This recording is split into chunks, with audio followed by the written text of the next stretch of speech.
CJP के protest में जिस चेहरे को आप लगातार देखा करते थे, वायरल हुआ ये चेहरा, लगातार चर्चों में रहा।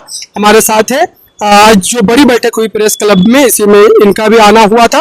तो ये जो पूरा का पूरा मामला चल रहा है, चाहे सीजेपी का प्रोटेस्ट हो या फिर इन जैसे नौजवानों की बात हो, कैसे देखते हैं इस पूरे तंत्र को, किस तरीके से सरकार ने काम पर लगा?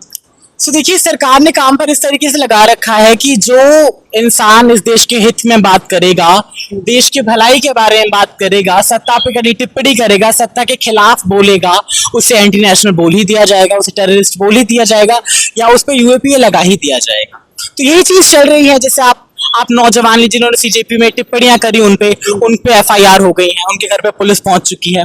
आप अब्दुल ले लीजिए बंगाल का, उसने स्कूल ठीक करो आंदोलन कैंपेन में अपना साथ निभाया, तो बीजेपी आरएसएस के गुंडों ने घर पे जाकर उसके बाप को जान से मार दिया। तो यही है, इस सरकार का यही चल रहा है। आप जयपुर में लीजिए, जयपुर में जो आशुतोष रांगा के साथ पूरी सीजेपी की टीम गई थी वहां पे, क्योंकि बीजेपी भड़का रही है लोगों को।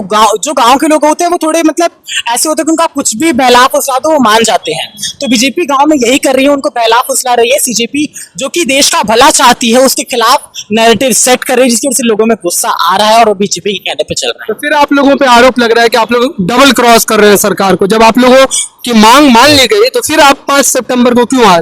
कौन सी मांग? हमारी 3 मांगे थी। पहली मांग थी धर्मेंद्र प्रधान का रेजिग्नेशन। दूसरी मांग थी जितने भी नीट के बच्चों ने सुसाइड किया है उनके परिवार वालों को 1 करोड़ का कंपनसेशन मिले।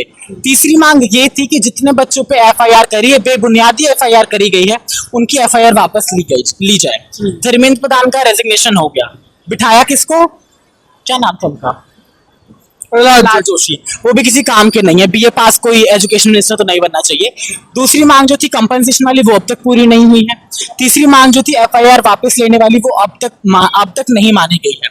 तो अगर सरकार हमारी नहीं सुनेगी तो हम सरकार की छाती पे चढ़कर मांगे पूरी करवाएंगे। सरकार और आप लोगों के बीच जो वार्ता हुई तो कितने दिन का समय मांग?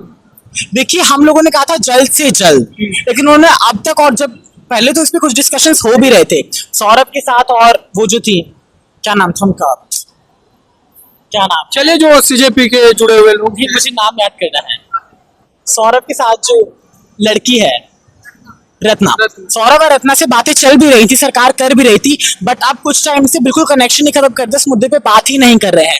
तो हम लोगों ने सोचा जो सरकार हमारे साथ करना चाह रही है, जो विश्वासघात धोखाधड़ी सरकार करना चाह रही है, वो हम सरकार को नहीं करने देंगे। इसलिए 5 तारीख को नेशनल कॉल हुआ है कि हम इंडिया गेट से लेकर दिल्ली पुलिस हेडक्वार्टर्स तक पीसफुल मार्च निकालेंगे। पर आप लोगों को तो बैठक करने की यहाँ पे परमिशन नहीं मिली, तो आपको लगता है कि प्रोटेस्ट या पैदल मार्च निकालने की परमिशन मिल जाएगी आप सरकार? देखिए, परमिशन तो मुझे